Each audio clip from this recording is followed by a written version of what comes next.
Einstein could not give direct evidence of gravitational waves. And you know about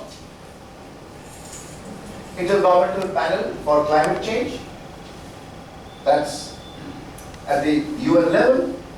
They have predicted that the global warming will set in, and by 2035, the Himalayan glaciers will start melting. And that was considered to be the Himalayan blunder made by Intergovernmental Panel. So don't think that it is only the social scientists who fall in the trap, but nonetheless there is nothing wrong. To Earth is human, you must learn from that and move forward. Let me give you some interesting examples of how people went wrong. Keynes is considered, those of you who come from economics must have heard of him, others also vaguely know about him. He was a person who said the government, in terms of economic crisis, instead of curtailing the expenditure, should make more expenditure, create demand. He made another very interesting prediction.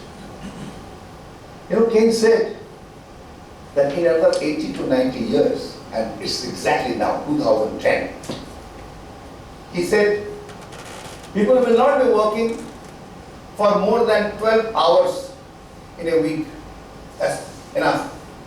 Your technology will be so developed that 12 hours a week, that means 6 days, 2 hours every day is good enough. You will produce enough to be able to enjoy your life and take care of your dependents. Now, in 2011, there was a commission which set up to say, was Keynes right or was he wrong? And there's an interesting book you can look up in your library, Why Keynes Went Wrong. Because all the global data from OECD, from other sources show that the hours of work over the past 80, 90 years have not gone down. You know, the drudgery has gone down a little bit, but nonetheless, number of hours of work has not gone down. And something like 14 Nobel laureates wrote interesting pieces to say why Keynes went wrong. Why Keynes could not understand that just with technology, people will not stop working. And there's one interesting paper which I still remember by one Nobel laureate.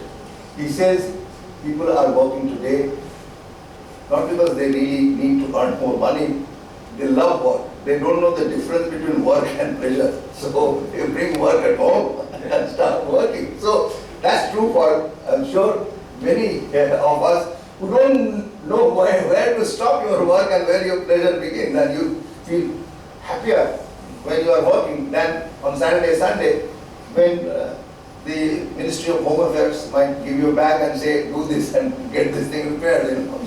So I have a feeling that is one interesting point. And Keynes' grandson, who was working in a bank, he was asked that your grandfather said that you will be working for only 12 hours a week. How many hours do you work? And obviously he was working by regular bank hours. So there are many things, structural changes which take place that we cannot understand and appreciate. Asian drama. When I was a student, I looked for Asian drama book in the novel section. It's a book by Amitabh on the Asian societies. And he predicted that Asian countries will never grow over 3%, 4%.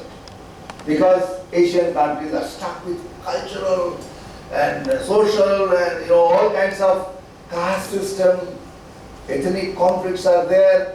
Because of all those conflicts, the social, cultural constraints, Asian countries will never grow by more than 3%. First countries to prove them wrong was the Asian tigers. Malaysia, Thailand, all those, Indonesia grew at 7-8% during 90s. Of course, subsequently it came down. But now, India is growing much faster than Europe. Do you know what is the growth rate of India and China now? Between 7 and 8%. This year, we are behind China, but last 2 years, India was having the highest growth rate. This year, India is in a crisis situation. Now, Gunnar Pradhan has been proved wrong. You see, prediction of Nehru, rediscovery of India. He thought he was dealing with very difficult communal situation, which is true. I think 30-40% of the Indian population at that time had seen dead bodies on the road. And thankfully we haven't. But he predicted that in 2-3 decades, 4 decades, people will be modern. They would get out of all this obscurantism, casteism. So we don't need reservation. He said society will be very modern. I'm sorry, my friend sociologists don't tell me that that has not happened. I don't think we have gotten out of all our traditional value system. Again, the question comes, if we generally like him, was it not correct? There's a prediction made by many scholars that I know of in the 90s that Muslim population is going to overtake Hindu population and the other section by 2070, 2050 because they, and in fact one of the scholars asked me, Professor Kundu, you know, I am from physics. I don't believe in politics. I don't belong to party A, party B. All that I did was to take the data of fertility rate and mortality rate for the Muslims and the Hindus and the Jains and the Sikhs. I made a prediction. I have a perfectly valid mathematical model. And I have shown that Muslim population will overtake the population by 2070. And people are blaming me that I belong to this political party, that political party. Why are they doing that? So I told him, he said, I am not from social sciences, so I don't have much prejudices. I said, that's the problem. You don't have prejudices. Social sciences must be done with some value system. I deal with geography, student of economics all along. My teacher, Amitabh, he told me, you must have your value system with you. Otherwise, social science can't be value neutral. And that's why Guna Brother, he came to JNU when I was a young teacher. I was given the responsibility of picking him up from the airport. You know, I felt very privileged. And he presented me a book which is not available in India, Objectivity in Social Research. He said, social sciences can never be value neutral. You must look at the data with a framework. And that framework has to be defended, not in terms of your own prejudice, but in terms of the values of the larger interest of the people. That's what Gandhi said. That your value judgment, I don't have any value judgment, I'm value neutral. This is nonsense. You should say, I have values which are largely in favor of mankind, particularly the marginalized sections of the population. Now I looked at fertility mortality rate, part of post-structure commission and also a couple of papers. Somebody is warning me that I'm speaking too much. So this time I didn't do anything, not my fault. मुझे बता दीजिए आपको कहीं जहमत न ले मैं खुद ही कर लूँगा ये मेरी अंग्रेजी कुछ बंगाली दिल्ली इंग्लिश तो पंजाबी इंग्लिश तो नहीं आपको कुछ परेशानी तो नहीं हो रही go down sorry so I was looking at total fertility rate and I made a statement and an argument with Dr. Rakesh Sinha. Dr. Rakesh Sinha, he is a member of Rajya Sabha and he has brought that bill, population bill, that if you have more than 2 children, you would not be allowed to contest this, that.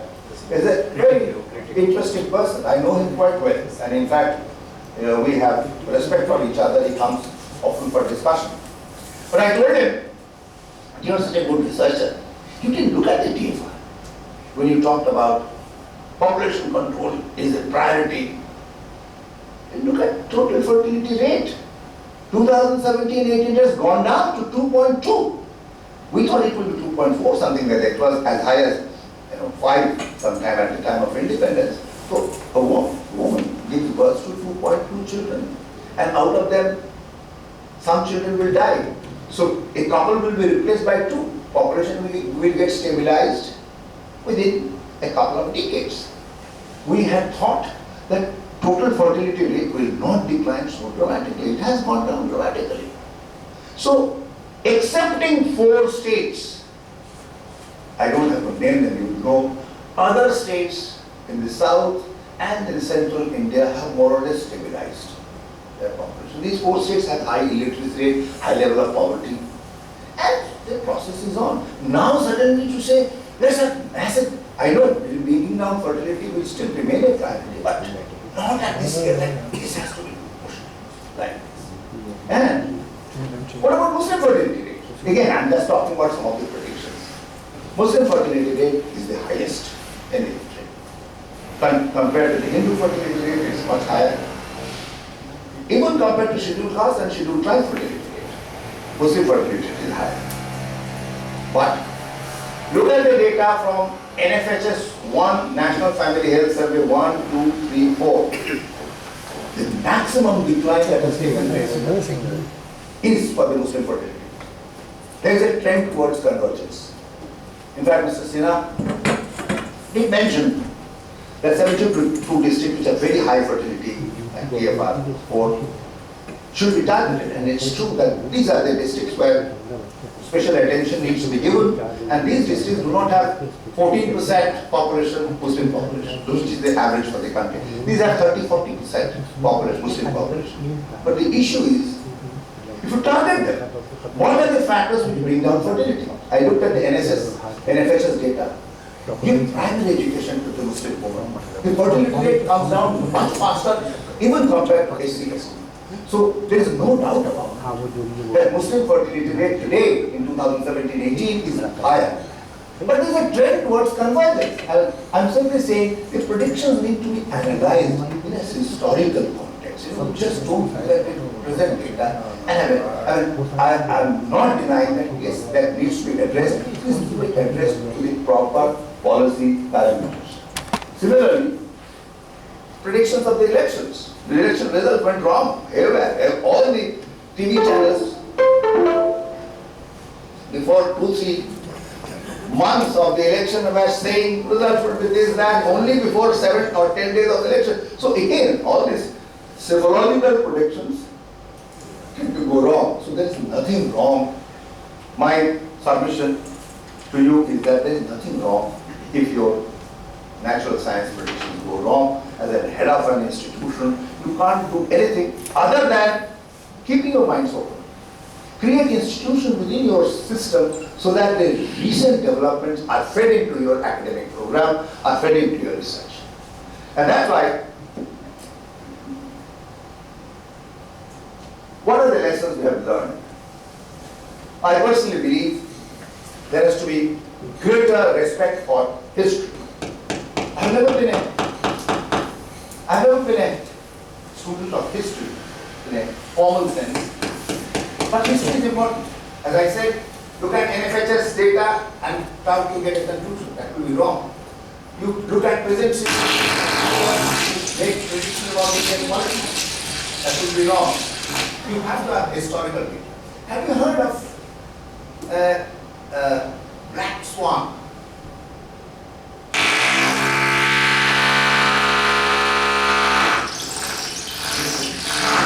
Is that the sound of a black swan? I'll tell you. Black swan is something to do with this also. You see, it's a book. Black Swan is a play about it's an American horror movie which was very famous, but I'm not talking about that. Let's say nice novel, not a novel, it's a book. The happening of the improbable, something which is improbable, like we are sitting and discussing academics and suddenly comes. That is very improbable. The probability is very low, and I hope it will not come again. So Black Swan is by Taleb. He says that people often look by short spans and come to conclusions.